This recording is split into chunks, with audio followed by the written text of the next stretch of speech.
Education here at Sun can be an excellent choice for any students. నమస్తే, welcome to Suman TV. నేను మీ Sai.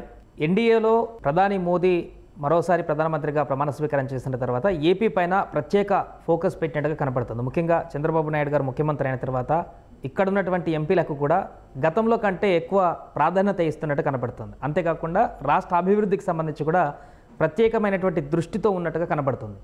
So దీనికి గల కారణాలు ఏంటి, ప్రస్తుత పరిస్థితికి సంబంధించిన పూర్తి వివరాలు తెలుసుకునేటువంటి ప్రయత్నం చేద్దాం. మనతో పాటు Suman TV news chief editor Keshav గారు ఉన్నారు.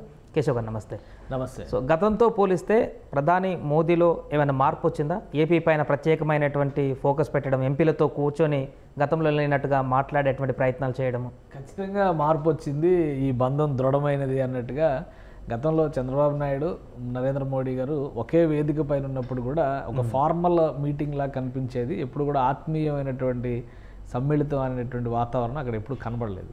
బట్ ఈసారి ఈ టర్మ్ ఎలక్షన్స్ క్యాంపెయిన్ టైంలో ఉన్న పరిస్థితి వేరు, రిజల్ట్ తర్వాత ఉన్నటువంటి పరిస్థితి. రిజల్ట్ తర్వాత చాలా పెద్ద మార్పు కనబడుతుంది. ఎక్కడ ఏ సమావేశంలో కలిసినా కానీ చాలా ఫ్రెండ్లీ బాండ్ ఎస్టాబ్లిష్ చేసేటువంటి ప్రయత్నం చేస్తున్నారు. ఇప్పుడు టీడీపీ ఎంపీలతో ప్రత్యేకంగా భేటీ అయ్యారు ప్రధానమంత్రి నరేంద్ర మోడీ. దానికి సంబంధించి ఆయన ఒక ట్వీట్ కూడా చేశారు. నా మిత్రుడు చంద్రబాబుతో కలిసి ఆంధ్రప్రదేశ్ని ముందుకు తీసుకెళ్లడంలో కీలక పాత్ర పోషిస్తాం అనేటువంటి ఒక హామీ ఇచ్చారు. తర్వాత ఆంధ్రప్రదేశ్కు ఉన్నటువంటి అనేక సమస్యలు ఉన్నాయి, విభజన సమస్యలు. అన్ని సమస్యలకి పరిష్కారం ఏంటంటే విత్తం, ఆర్థికం అన్నమాట, డబ్బులు రావాలి. సో దానికి ఏం చేయాలి, పాలసీ పరంగా, పథకాల పరంగా, అలానే ప్రణాళికల పరంగా ఇచ్చేటువంటి మద్దతు ఇస్తూనే ఆంధ్రప్రదేశ్ని ఈ ఆర్థిక అంశాల నుంచి బయటపడేయడానికి కావాల్సినటువంటి తోడ్పాటు అందిస్తారనేటువంటి సంకేతం అయితే నరేంద్ర మోడీ గారు స్పష్టంగా ఇచ్చారు. అంటే అందులో మార్పు కారణం ప్రేమ అంటారా, అవసరం అంటారా? ఖచ్చితంగా అవసరం కింద చూడొచ్చు. అలానే ఆంధ్రప్రదేశ్ పట్ల దృక్పథం మారినటువంటి పరిస్థితిని కూడా చూడొచ్చు. ఎందుకంటే రెండు విషయాలు ఇందులో ఉన్నాయి. మీరు అడిగిన క్వశ్చన్లో రెండు అంశాలు ఉన్నాయి. ఒకటి ఏంటంటే ఆంధ్రప్రదేశ్కి చేయడం వల్ల నాకేమొస్తుంది అనేటువంటి ఆలోచన బీజేపీ చేస్తుంది అనేటువంటి వాదన మొదటి నుంచి చేస్తుంది. ఆంధ్రప్రదేశ్కి ఏమీ చేయకపోయినా కానీ 2024 ఎలక్షన్స్లో పొత్తు వలన బీజేపీ 8 అసెంబ్లీ సీట్లు, ఎంపీ సీట్లు 3 గెలుచుకునేటువంటి పరిస్థితి ఆంధ్రప్రదేశ్లో వచ్చింది. సో ఇంకొంచెం ఆంధ్రప్రదేశ్ ప్రజల మనసుని గెలుచుకుంటే కనుక బీజేపీ అడుగు పెట్టడం అంత అసాధ్యమైనటువంటి అంశం కాదు అనేటువంటిది బీజేపీ అధిష్టానానికి, కేంద్ర ప్రభుత్వంలో ఇప్పుడు లీడ్లో ఉన్నది, ఎన్డీఏలో లీడ్లో ఉంది బీజేపీనే కాబట్టి ఆటోమేటిక్గా అది వచ్చింది. అందుకనే మనకి వస్తున్నటువంటి సమాచారం ప్రకారం చూస్తే ప్రధానమంత్రి గారి పర్యటన అతి త్వరలో ఆంధ్రప్రదేశ్లో ఉండబోతుంది. ఈసారి ప్రధానమంత్రి గారి పర్యటనలో ఒక స్పష్టమైనటువంటి ప్యాకేజా, లేదంటే ఒక స్పష్టమైనటువంటి ఒక నిర్దిష్టమైనటువంటి నిర్ణయమా, లేదా ఏదైనా ఒక వరమా ఆంధ్రప్రదేశ్కి అయితే ఒక పెద్ద స్థాయిలో ఒక పాజిటివ్ రీతిలో ఆయన ఒక ప్రకటన చేయబోతున్నారు అనేది ఢిల్లీ నుంచి వస్తున్నటువంటి సమాచారం. మీరు ఇంకోటి అబ్జర్వ్ చేస్తే ఒకవైపు పోలవరం చాలా ఇంపార్టెంట్ టాస్క్, ఆంధ్రప్రదేశ్లో రాజధాని అది చాలా ఇంపార్టెంట్ టాస్క్. అలానే ప్రత్యేక హోదా అనేది పక్కన పెట్టినా కానీ ప్రత్యేక హోదా స్థాయిలో చేయాల్సినటువంటి పనులు చాలా పెండింగ్లో ఉన్నాయన్నటువంటి విషయం కేంద్రానికి కూడా తెలుసు. సో ఎవరు ఊహించిన విధంగా పురంధేశ్వరి తదితరులందరూ వెళ్ళి విశాఖ స్టీల్ ప్లాంట్ని కాపాడమని చెప్పని కేంద్ర మంత్రికి స్వయంగా విజ్ఞప్తి చేశారు. అంటే బీజేపీ ఒక ఇనిషియేటివ్ తీసుకుంటుంది. ఆంధ్రప్రదేశ్ ప్రజల మనసు గెలుచుకునేటువంటి క్రమంలో కొన్ని నిర్ణయాలు తీసుకుంటే బీజేపీ పట్ల ఆంధ్రప్రదేశ్ ప్రజలు సుముఖంగా ఉంటారనేటువంటి సంకేతాలు తన చర్యల ద్వారా చేపడుతుంది. దానికి తగ్గట్టుగా కూటమి మధ్య చాలా సాన్నిహిత్య బంధంతో మేము ముందుకెళ్తున్నాం అనేటువంటి, సమన్వయంతో ముందుకెళ్తున్నాం అనేటువంటి అంశాన్ని పేర్కొంటూ ఆయన ట్వీట్ చేశారు ప్రధానమంత్రి గారు. ఎందుకంటే ఎంపీలు కలిసిన తర్వాత, ఎంపీలో 2 కేంద్ర మంత్రులు కూడా ఉన్నారు, మన రాష్ట్రం నుంచి రిప్రజెంట్ చేస్తున్నటువంటి, టీడీపీ నుంచి రిప్రజెంట్ చేస్తున్న 2 కేంద్ర మంత్రులు. కాబట్టి వీళ్ళందరితో ఆయన మాట్లాడినటువంటి విధానం కానీ ఒక ఫుల్ బెంచ్ మీటింగ్ ఆర్గనైజ్ చేశారు. ఆంధ్రప్రదేశ్ అవసరాలు ఏంటి అనేది తెలుసుకునేటువంటి ప్రయత్నం చేశారు. 3వసారి ప్రధానమంత్రి అయ్యారు. కేంద్రంలో ఉన్నటువంటి ప్రతి అవసరానికి రాష్ట్ర ప్రభుత్వం ఒకటే, చంద్రబాబు నాయుడు గారు స్పీకర్ ఎన్నిక దగ్గర నుంచి ఒకటే చెప్తున్నారు, మాకు పదవులు ప్రాధాన్యం కాదు, కేంద్ర మంత్రి పదవులు కూడా మీరు ఎన్ని ఇవ్వాలనుకుంటే అన్ని ఇవ్వండి, ఏ శాఖ ఇవ్వాలనుకుంటే ఆ శాఖ ఇవ్వండి, ఇది అది అనేటువంటి చాయిస్ మాకు లేదు, కానీ రాష్ట్రాన్ని ఆదుకోండి అనేటువంటి కండిషన్ ఒకటే చంద్రబాబు నాయుడు గారు పెట్టి. ఎంపీలు ముందుగా విజ్ఞప్తి చేసి భేటీ అయ్యారా, లేకుంటే ప్రధాని మోదీ ఎంపీలను కలవాలని చెప్పేసి భేటీ అయ్యారు? అంటే ఎంపీల నుంచి ఖచ్చితంగా ప్రోటోకాల్ ఉంటుంది కాబట్టి ఎంపీల నుంచి రిక్వెస్ట్ వెళ్ళింది. చంద్రబాబు నాయుడు గారు ఒక ఆదేశం రాష్ట్ర ఎంపీలకి చేశారు.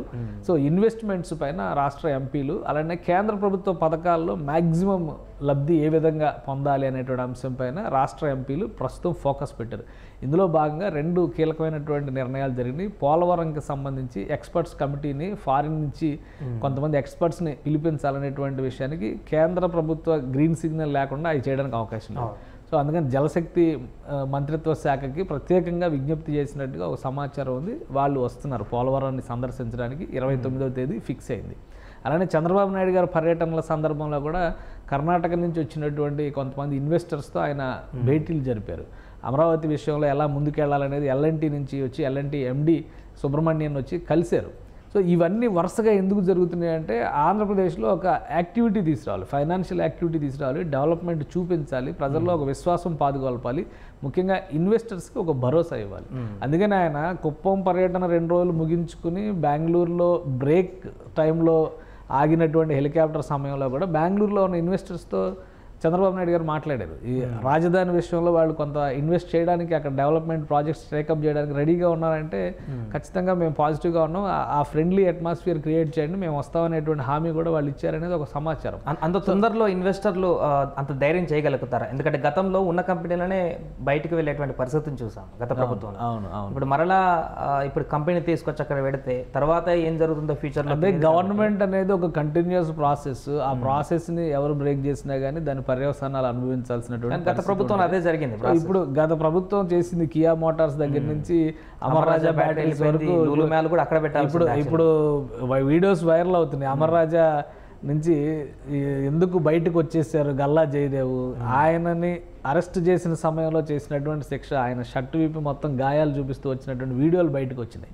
సో ఇట్లాంటివన్నీ చాలా ఉన్నాయి. ఎల్వి సుబ్రహ్మణ్యం గారు మాజీ సీఎస్, ఆయన ఏం మాట్లాడారు? విశాఖపట్నంలో స్టీల్ ప్లాంట్ని ఎత్తేసి ఆ 33,000 ఎకరాల్లో రాజధాని కడితే ఎలా ఉంటుందని గత ప్రభుత్వం ఆలోచన చేసింది, నేనే ప్రత్యక్ష సాక్షి అంటున్నారు. సో అలాంటి నిర్ణయాలు, ముందు చూపు లేనటువంటి నిర్ణయాలు తీసుకుంటే కనుక ఖచ్చితంగా ప్రభుత్వాలకు ప్రజలు బుద్ధి చెప్తారు. అయితే అలా అని చెప్పని రాష్ట్రాన్ని వదిలేయలేము.